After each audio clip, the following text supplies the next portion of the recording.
Hey everybody, John with Owl, standing in front of the Owl Gecko, and if you watch van videos, you probably recognize this guy. That's right, it is the other van YouTube guy, but out of his natural Floridian habitat. I mean, between us, we probably have enough YouTube followers to make tens of dollars. Well, at least 5 for sure. Enough to get some more board shorts. Yes, and my board short wardrobe is lacking right now. What's not lacking is the power system in this Ekko, because when I got it, it had propane and 1 battery and a generator, and not really much for generators. So I convinced Grant after the Tucson Ekko rally to stop by here and completely redo my power system, and that is the extent of my knowledge, because I am not a wiring guy. Me plus wire equals fire. So Grant, I'm gonna grab the phone and follow you while you walk me through the upgrades you made. Sure, sounds good. Let's do it.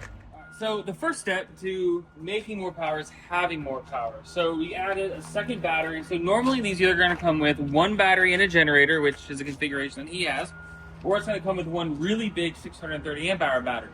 Now, limitation here is charging. So we have a massive alternator that's currently on the van, but it's downrated because a single battery can only do up to 200 amps of charging. So by going to 2 batteries, we can up the charging. The way we do that is with our phase 2 power upgrade. So all of this is replaced. We have a second circuit breaker. It's much easier for maintenance. We have 2 access doors, much easier to use. And what this allows us to do is, because you have 2 batteries, we can then update some wiring on the Lithionics side. We can then update the firmware and the configuration on both the Lithionics batteries and the wake speed regulator to maximize the output. So best case scenario, you'll get like 250-ish amps while you're driving, at about 100 to 120 while you're idle. On top of that, we added a DC-DC charger. So this will charge from the main Mercedes alternator and give you 50 amps of charging also, to speed up the amount of time that you're charging. You don't have to run the engine. In here, we also added Victron Smart Shunt. What this does is, typically you have to look at each individual battery to see what the condition of it is.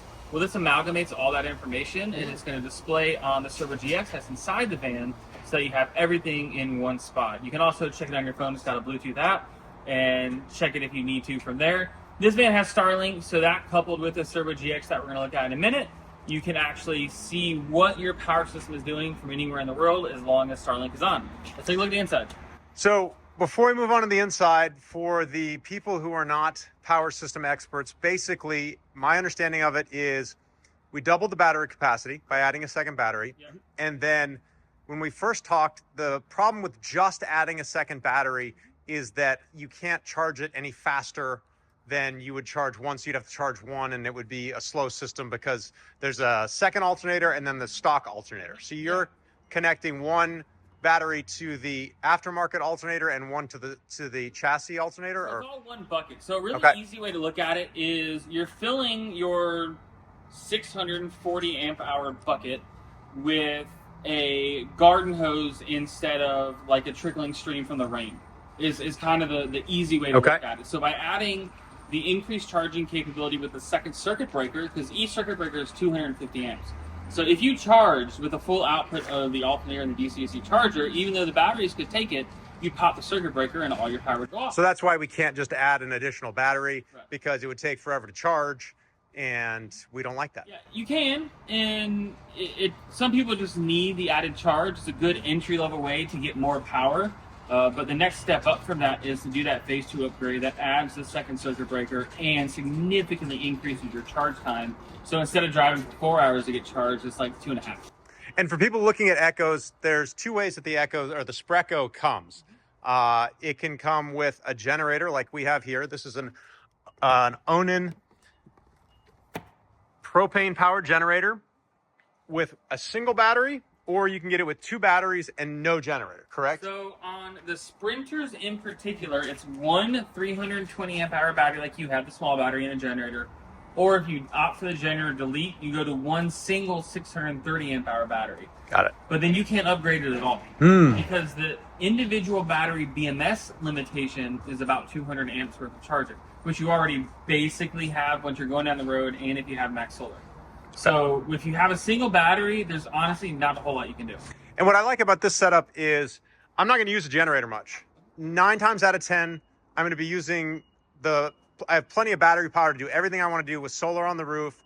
But that's nice as kind of an emergency backup, if you will. If the sun's not out or it's really cold or really hot and you want to run the AC all night, you get about 8 hours a bottle on that?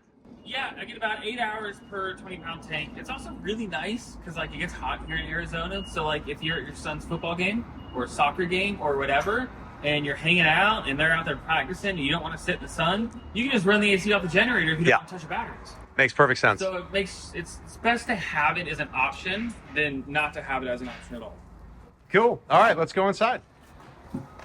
Fancy door handles. Ooh, ooh, so much fanciness. So I can already tell from, so a couple things. One, this door factory covers all this, so this may look a little different from what you're used to if you know Ekko's. I went and trimmed that door because I like this exposed. And then this also obviously looks different from the factory. You replaced a bunch. Straight cut. Not wonky at all. That's not Friday afternoon, 5:15 jigsaw. Totally know what that feels like. 100%. Hey, it's not for a customer. I do crap work when it's for me. I don't disagree with you. There's some weird stuff for sure. So this looks much nicer than kind of the factory setup here. Yeah, so normally you would have the inverter controller here, this would be in the center, and then your ZAMP solar controller would be here. Now, what we've done is, like I said, we did, it's called a Servo GX. It amalgamates all the information from your shunt, which is what's going to tell you what your batteries are doing, your state of charge, how much longer you have until it dies, how much power you're getting, solar while you're driving, your inverter, all that kind of stuff. It's also going to show you your solar controller. So like right now he's making 39 watts of solar in a really relatively low sky. Well, and we've got a roof over us. Correct. So you're only getting like a little bit that's coming in. So you have your inverter. It's going to tell you if you're plugged into shore power, and then it'll tell you how much power is coming in from there, what your AC loads are. This is for the DC to DC charger. So when you're driving, this will show about 50 amps, give or take. And this is your overall battery health and what's going on. So right now you're at 13.37 volts. You're currently using negative 2.1 amps. I would imagine that that's your lights basically because your fridge is not on. And at this current rate, you'll have 9 days and 23 hours until your batteries are dead. In order to do this, you have to have all Victron energy components. So, like I said, we have the shunt underneath, we have the DC-DC charger underneath.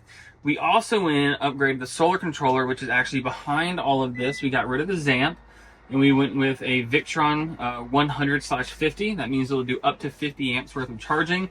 In his configuration, he's not going to anywhere near that because it's a pop top and there's only one solar panel. So perfectly adequate. If he wants to add an external solar panel through the external port, it'll allow him to support a little bit more on that.